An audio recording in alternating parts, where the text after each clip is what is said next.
Everyone, welcome to another edition of Independent Artists Unite Song Series. I'm super excited to finally have back on the show Weary Smiles. Welcome, my Thank, friend. thank you. Thank you. Good to be back. Thanks So good to again. see you. Thank you. Good to see you as well. Man, I've been trying to have you on the show for a while, and my life has been going like this, so I apologize for not having you on sooner when your album just came out. But I'm honored to be here. Never mind when. I'm always up for this. Thank you. um, now this is a little challenging for me to talk about because I don't even know how to say the name of this song that I'm so in love with. I know it's because from talking to James, I know this is the first song that you guys did, right? Right? The great James K. Ultra that mixed your album. Yes. And how do you say the name of the song? Okay. In Hebrew, it's הזכרון שפרח, which is actually, Yeah. it was a little bit hard to translate, but eventually I translated it as an eluding memory. And this Oh, is beautiful. also Yeah. This is also the main, like the theme song of the album, and it gave the album its name, and also the cover art from the album goes to this song. Okay. Okay. Yeah. And this, I know we talked a bit about this before, but this is a very special project because this all these songs were uh, came out of your friend's poetry. Is that right? Right, exactly. A good friend, Guy Baruch. I also wanted to make it sure. This is why the album was called this way as well. It's Guy Baruch songbook, and these are here. These are his poems that were composed. And how long have you two known each other? What's the history of your friendship or collaboration?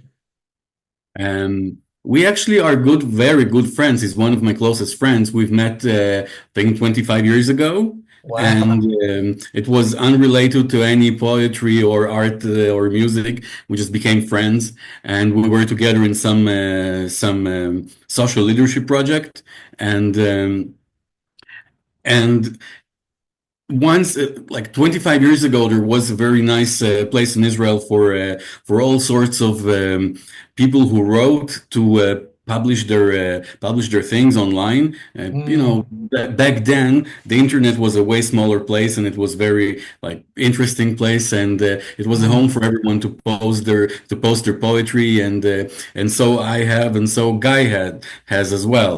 And we knew each other not through this, but a few years ago, I was searching for things to compose, like for lyrics to my new songs, and I would also always go to my page at that site. It's called the Stage, and just browse through my old poems because it's easier than browse through old songbooks and notebooks and stuff like that. And I saw guys comment on one of my poems. It's like, oh yeah, I remember he was writing some very good stuff back in the day. And I read it anew. I read it again after 20 something years, and I was amazed. And actually, Mm. this song, it was the first song that I read, and it really amazed me. And I said, "Oh, yeah, I gotta compose it." It's like this is really like song material Yeah, for yeah. me.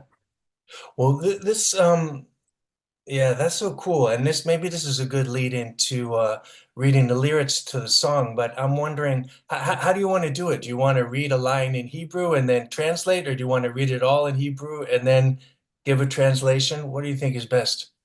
Oh, maybe we'll go with the second because maybe it has some sort of a rhythm to it, Okay, and yeah. maybe it will be better this way. Okay, well Okay, I'll let's start. hear it in Hebrew first because it's also such a beautiful language, you know.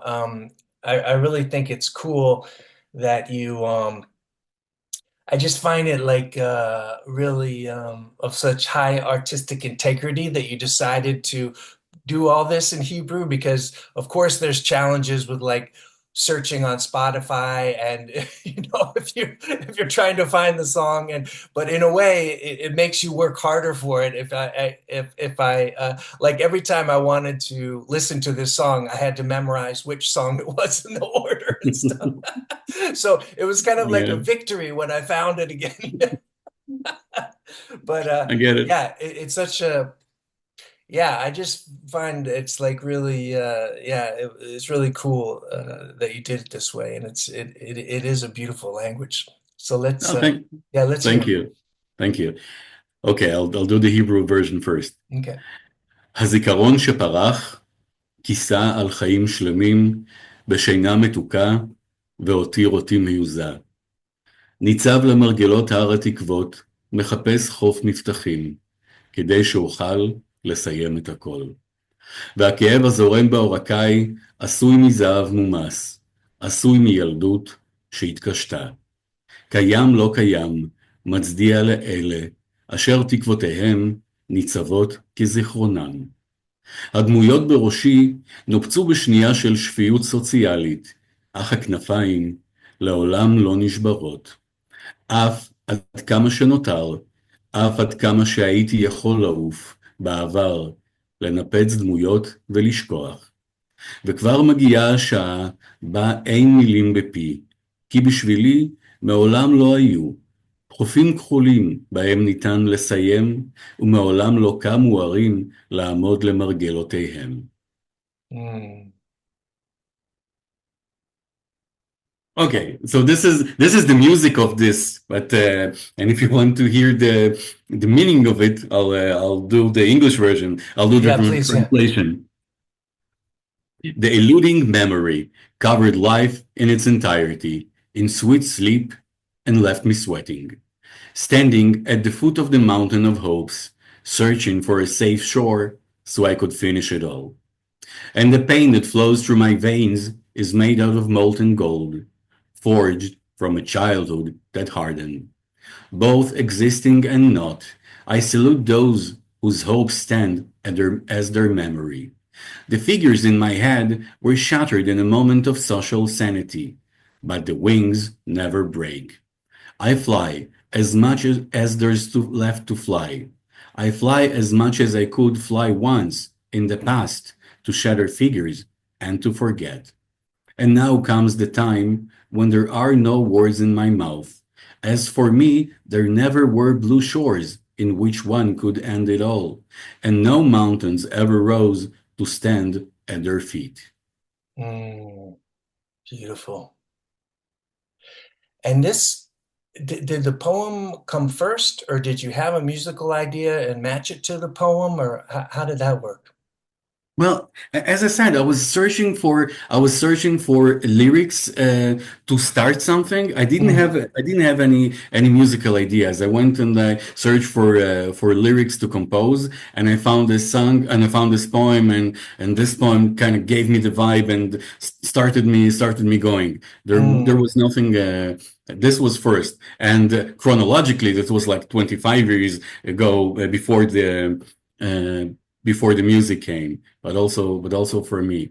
And when I read it, it gave me some vibe of like enigma, some mystery. Of course, it's not a very happy song. It's a dark one, Yeah.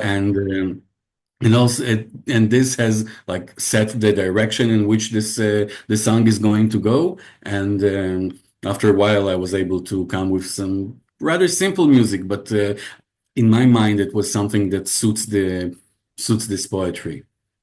Yeah, it's very well. First of all, there's so many things about the music that I love of this song. I'm curious, did you write it on bass or was it on guitar? Because the bass, Actually, both the bass is such a driving force of it. yeah, actually, it was. I think I got my first bass guitar just like a month before that, and it was the first song I think I wrote with an actual bass. Mm, Wait, no, it's not here. It was all except the drums that were MIDI drums. All the other instruments were like regular instruments, like the yeah. guitar The drums, the keyboards, everything else was authentic. Okay, actually, that I'm surprised to hear that because the drums sound so live too. They really Yeah. sound great. Yeah, yeah, yeah. Yeah, but I thought so because the bass is like this kind of walking bass line. It's such a catchy, like great riff, man, on the bass. I mean, it's like Thank you. I it's as soon as I heard it, I had to listen to it again and again. And I mean, you could if you check your Spotify artists, you can see that I'm walking around with this song on repeat. Thank you. Thanks a It's lot. such a heavy vibe and like yeah, it's very like I mean you could tell even of course I don't understand Hebrew, but I could tell that it was like a deep contemplative, you know, uh experience, the whole song. And I just love the the bass line and the guitar that's like in harmony with it.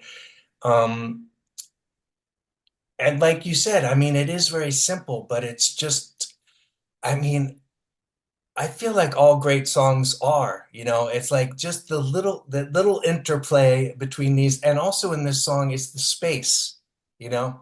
I find that too in like really great songs. It's the space where things aren't played that are really interesting as well, Cool. And and yeah, I'm hoping that this is not total ignorance on my part, or maybe I'm just coming from this American background. But there's something about hearing the Hebrew, and of course, um, the the only reference I have for that is like going to temple with like family or friends, or going to yeah, these like bat mitzvah or something like that, right?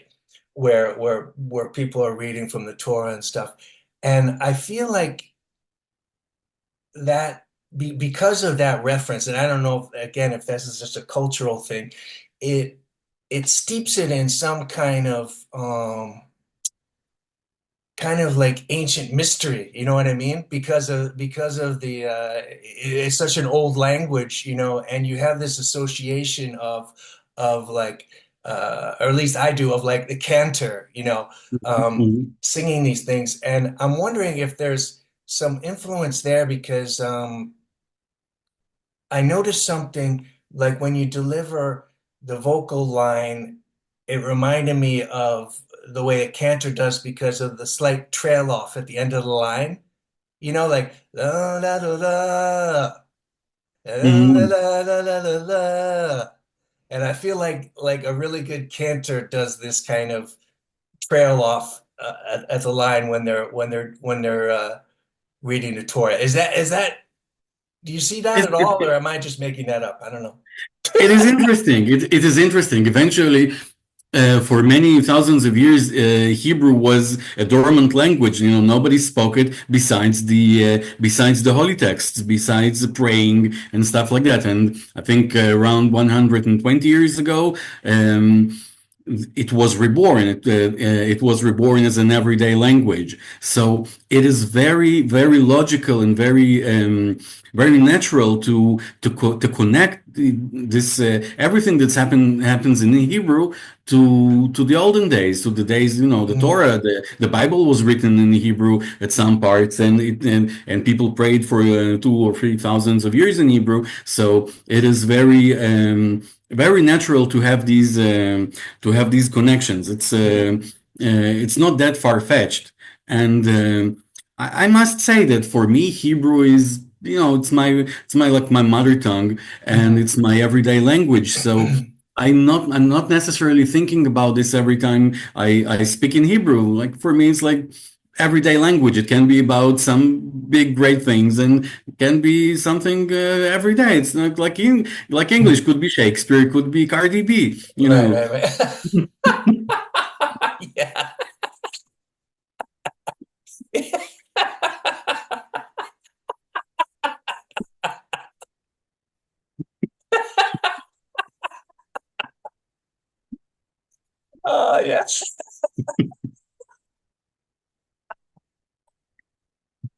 Oh man. Oh God, yeah. Yeah, that's true.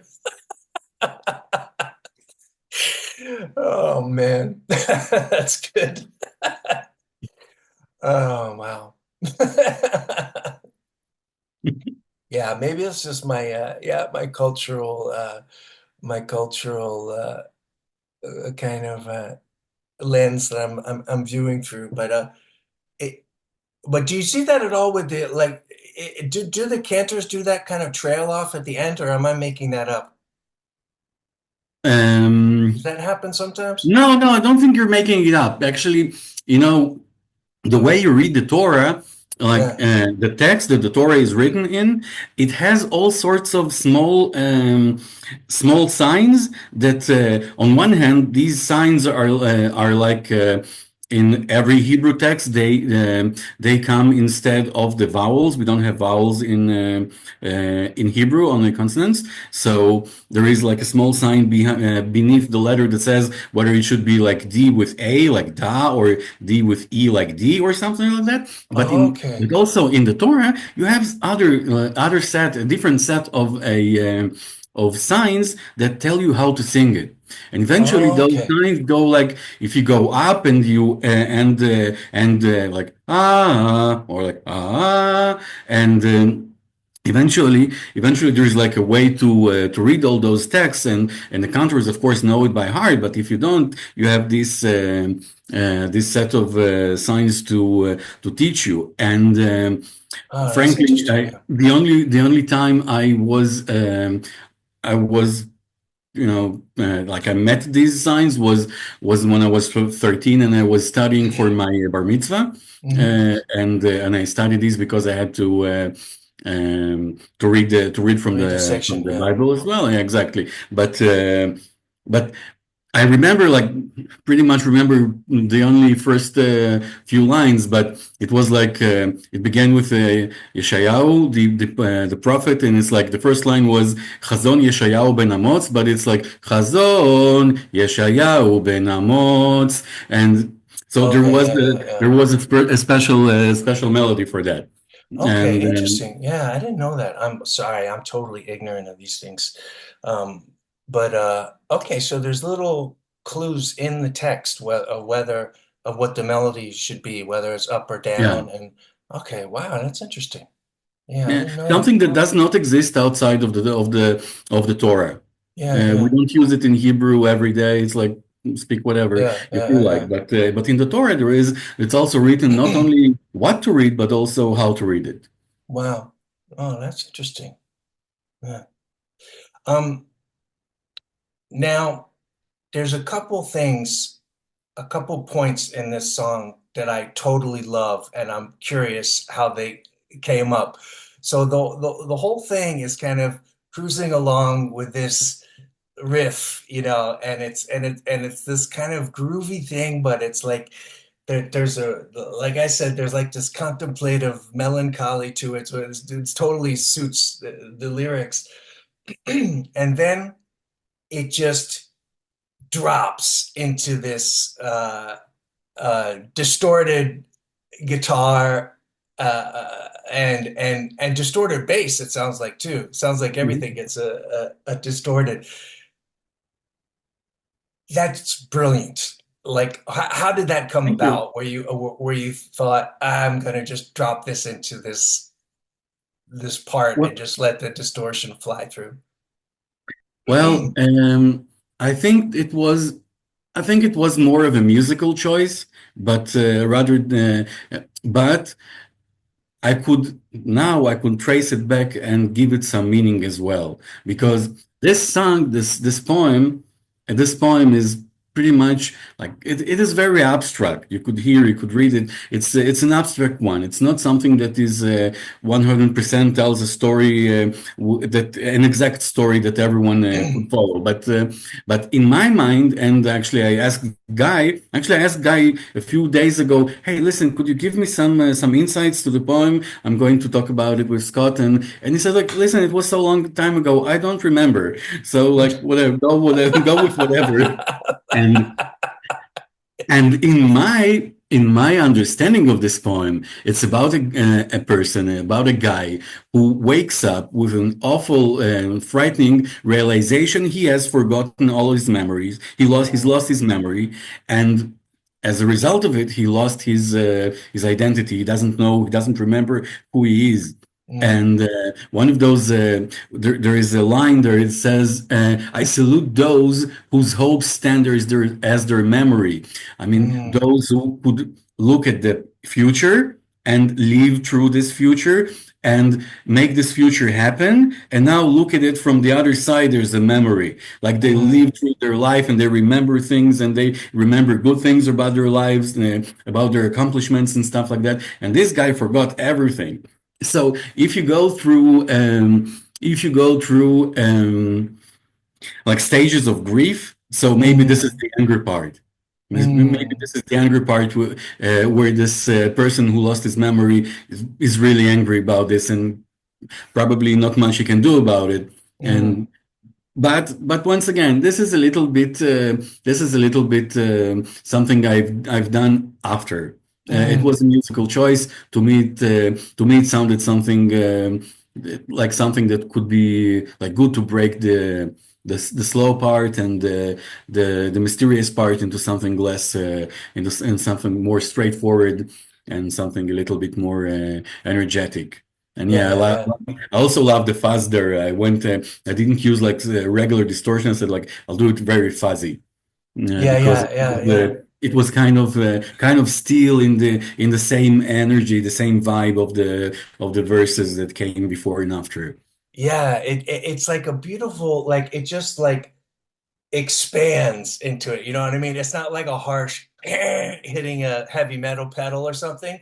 It's just like it just drops and kind of dissipates, you know, and I just love that. Um, and then also the next thing is the guitar solo because it's like when I first heard it, I was like, "Oh man, he's doing a guitar solo. This is so cool." And then it's not you not only do a guitar solo, but you kind of double down on it and do an extra long guitar Yeah, solo, which I just love, you know. It's like one thing to do a solo, and then it's one thing to like do it for an extra 8 measures. Be like, yeah, it's a guitar solo. You know, and it's got such a great finish on it that just reminds me of like you know great guitar players from the 70s that are you know. I'm just like a total fan of that solo. Can you thank talk you. about like constructing that solo and how that came about? Okay.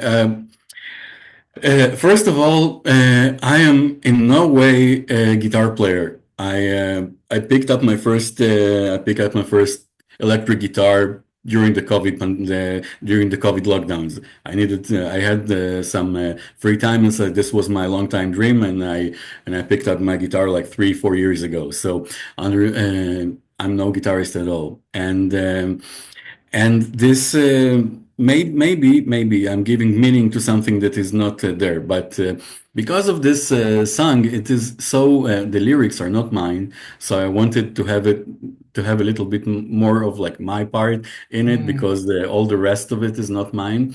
yeah. But I have to say that this was the first take of the solo. I just recorded and it's like left it the way it is. It just like Wow. felt like this, and on all the meanings I could give it afterwards, they're like they're really post factum. And the fact is Mm, that it was just it's just I played it. It's like okay, now this is what I feel and want to play and I played this and yeah it was long but it also I realized that all this album is very slow. This whole mm, album is very slow. I understand it is very not trendy to have like a 6 7 minutes songs with 16 or 32 measures of intros and outros and solos and stuff like that. Yeah, but it's old, but I'm old, and this is the music I grew on, and like I don't know, in Metallica, you could hear James sing first time in the fifth minute or so. So yeah, I'm not like them, but this is what I grew on, and Yeah, this yeah, is and eventually this is what speaks to me. yeah. And Or The and Cure too. On The Cure's new album, he's Robert yeah, Smith's very still slow, he's exactly. still going for 4 minutes before he sings. And I mean, actually, I love that. I feel like that also is part of what I don't know. I just hold this album up as like this beautiful kind of salute to artistic integrity, by you know by doing it all in Hebrew and by also the arrangements that you're talking about. You're just doing it exactly how you want to do it. You know what I mean? And I think that's beautiful. thank you. But I feel and I felt it as I did it, and I still feel it. This album was pretty much a detour for me. It is not my regular material. It is Mm, not the same, sad, slow, post-punk, punkish rock I'm doing, and it is different, but it could be expected because the lyrics are not mine, and the lyrics and the poetry was so interesting. Each and every one of those songs, poems, was so interesting, and it took me in a different musical direction. And I mm, said, I'm not going to try and sit these lyrics on my songs. Just let them lead, and they were the real driving force of this album. And yes, this album is pretty much not me, and not very much. Yeah, it is me, but it's not like not Weary Smiles. And I was mm, wondering, should I maybe do it under a different name, like just like have another like artist called my name, that's Vadim Bavaman, and end it like this way. But mm, uh, eventually there were a few songs that could connect to Weary Smiles, and actually I had a one of the songs, I don't remember the exact track number. I really thought about including it or not, because it was not really cool, but in my ears, in my mind. And then James said, "No, this could be one of the biggest songs of the more successful."